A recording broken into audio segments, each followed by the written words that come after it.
మంత్రి కావాలంటే ఎమ్మెల్యే లేదా ఎమ్మెల్సీ కావాలి. అర్జెంటుగా ఇప్పుడున్న ఎలక్షన్ అయితే కంటోన్మెంట్ ఎలక్షన్. అందులో మీ పేరు పరిశీలనలో ఉందా? ఎందుకంటే రకరకాల పేర్లు వినిపిస్తున్నాయి.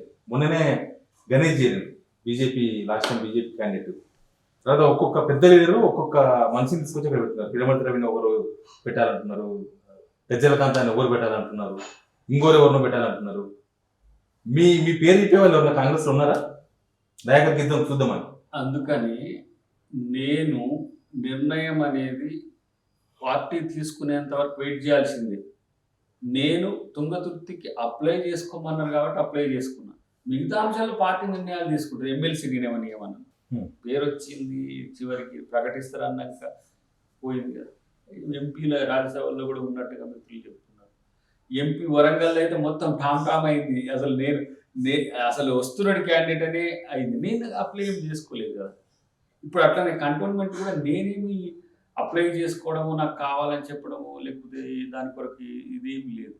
పార్టీ దయాకర్ని అకామిడేట్ చేయాలనుకున్నప్పుడు అది అనుకోవచ్చు, అంతేగాని అనుకుంటారని నేను నిర్ణయానికి లేదు. అదేం నా ఏమంటారు ఫస్ట్ ప్రయారిటీలో వాళ్ళు ఇస్తారని కూడా నేను అనుకోవట్లేదు. అన్ని టామ్ అవుతున్నాయి. ఇంకా లాస్ట్ కొస అయిపోయింది అన్నప్పుడు బ్రేక్ పడుతుంది. మీరు ఎక్కడ మీ పార్టీలో మీ సీనియర్స్ తో మీరు సరిగ్గా ఉండలేరా? ఎక్కడ గ్యాప్ ఉంది? ఢిల్లీకి మీకు గ్యాప్ ఉందా? పిసిసి ప్రెసిడెంట్ కమ్ సీఎం తో మీకు గ్యాప్ ఉందా? నేనైతే మేజర్ గా ముఖ్యమంత్రి గారి కన్సర్న్ కొరకే చూస్తా. మిగతా వాళ్ళతో ఎందుకు అని అంటే నాకు ఏమంటారు గ్రూప్ ముద్ర వేసింది కదా అట్లా రేవంత్ రెడ్డి గారితో ఎక్కువ ఉంటుందని. వాస్తవానికి పార్టీతో కదా నేను మొదటి నుంచి ఉన్నది. ఉత్తమ్ రెడ్డి గారు ఉన్నప్పుడు ఉత్తమ్ రెడ్డి గారితో ఉన్నాం, పొన్నాల గారు ఉన్నప్పుడు పొన్నాల గారితో ఉన్నాం. పార్టీ ఎవరు నాయకుడిని సూచిస్తే వాళ్ళ వైపు ఉన్నాం. బట్ కొంత ఏదో అది వచ్చింది. రెండవది నేనేమనుకుంటున్నా అంటే క్యాబినెట్ విషయంలో చర్చ జరిగింది. లిస్ట్లో ఉన్నట్టుగా కూడా ఒకటి సర్క్యులర్ అయింది అప్పుడు, అది ఆ టైంలో. మంత్రి ఇవ్వాలంటే ఏం చేయాల్సిన అవసరం కూడా ఏముండదు. అప్ టు 6 months వరకు ఏదైనా దానికి సంబంధించి చేయవచ్చు. ఒక రెజల్యూషన్తో ఎక్స్టెంట్ అయితే మనకు 2025 ఎన్ని వస్తున్నాయి? పండోర ఒక 4 ఎమ్మెల్సీలు వస్తాయి అప్పటి వరకు. మొన్న వచ్చిన ఎమ్మెల్సీ ఉంటే సమస్యలు ఎక్కువ. అంటే నువ్వు ఇప్పుడు ఇన్ని దాంట్లో మాట్లాడితే మంత్రి వస్తుందని ఆశపడుతున్నావు అని కూడా మారవచ్చు. ఇస్తారేమో అనుకుంటున్నా తప్పితే ఇచ్చేదానికి నేనేమి ఇక ఉన్నాయి ఏంటంటే దాకరికి ఇవ్వకుండా పోతే కూడా 28లో కూర్చున్నా నేను 2028లో. మీన్స్ అంత పెద్ద త్యాగిగా ఉండాలని కూడా ప్లాన్ చేసుకుంటున్నా. బట్ సమ్ టైమ్స్ అది జరుగుతుంది. సీనియర్స్తో నాకేమున్నది ఒక్కటి వెంకటరెడ్డి గారితో, అది కూడా రిజర్వ్ అయిపోయింది, పెద్ద సమస్య కాదు. సో ఇంకేం సమస్య? మీరు కోమరెడ్డిని ఒక మాట అన్నారు మునుగోడు పోయేందుకు ముందు, నేను ఆ మాట చెప్పాను దే అన్నారు. అక్కడనే అదే దగ్గర మైనస్ అయింది. అంత ఇప్పుడు నేను అనుకుంటా ఒక మాట, వెంకటరెడ్డి గారు అంత బలవంతుడే అయితే సీఎంఏ తెచ్చుకురు కదా. నన్ను ఆపగల శక్తి అక్కడ ఉండి ఇట్లా ఉండి చేస్తే, లేదంటే ఇంకా బలమైన శాఖలు కూడా తెచ్చుకోగలరు. ఆయన కూడా అధిష్టాన నిర్ణయానికి శిరసావహిస్తాడు కాబట్టి ఎవరి పట్ల నిర్ణయం ఏం తీసుకోవాలనేది ఏఐసిసికి క్లియర్ నోట్ ఉన్నది. వెంకటరెడ్డి గారి విషయంలో వారు మేము మాట్లాడుకున్న పరిస్థితి ఉన్నది, వారు మేము కలిసి చర్చించుకున్న అంశం కూడా ఉన్నది. కాబట్టి దానివల్ల అద్దంకి దయాకర్ రావట్లేదంటే అట్లా చెప్తారు కదా, దయాకర్ మీకు వెంకటరెడ్డి గారు చేయబట్టి మీకు ఇస్తారేమో, కాబట్టి మీరు పార్టీ ఉంటే ఉండొచ్చు, పోతే పోవచ్చు అని అనొచ్చు కదా. కానీ ఇది ఒక పదవి కోసం లేకపోతే ఒక హోదా కోసం చేసిన పోరాటం కాదు.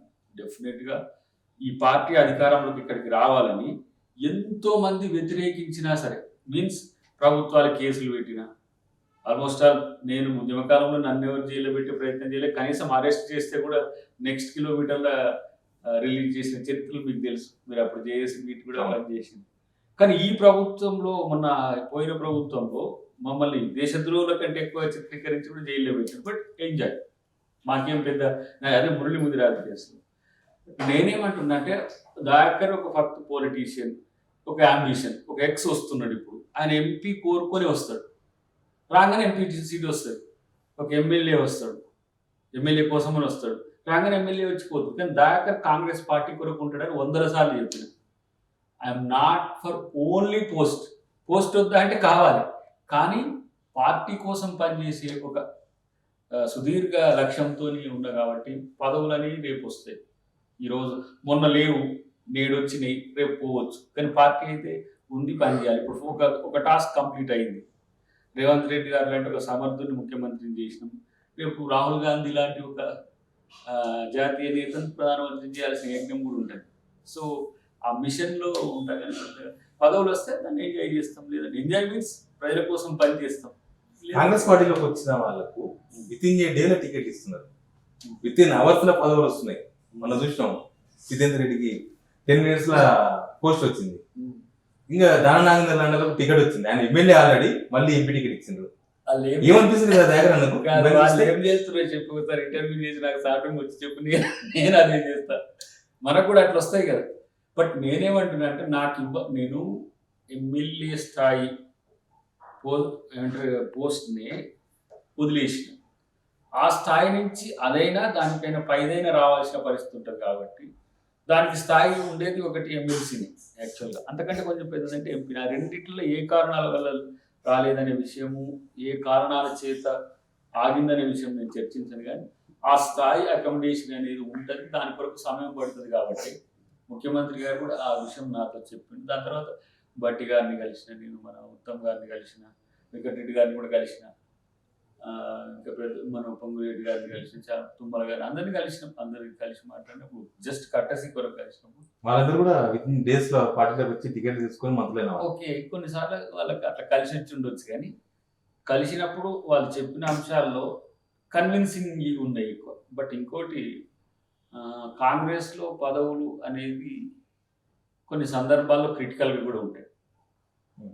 మీరన్న సామాజిక కోణం కావచ్చు, ఆర్థిక కోణం కావచ్చు, లేదంటే అప్పుడున్న కన్స్ట్రెంట్స్ ఆ సందర్భానికి సంబంధించి. కాకపోతే ప్రతి సందర్భం అద్దంకి దాకరకు అడ్డంకి ఎందుకు అవుతుంది అనే దాని దగ్గరనే ఇది ఒక పెద్ద క్వశ్చన్ మార్క్ వస్తున్నది. అప్పుడు నాకు అనుమానం వస్తుంది. కానీ మళ్ళీ పార్టీ వైపు చూసినప్పుడు చాలా మంచి అవకాశాలు ఉన్నాయి కదా, ఎందుకు వాటి కొరకు పోయింది, ఇది పోయిందంటే రేపు ఇంకోటి రావడానికే కదా.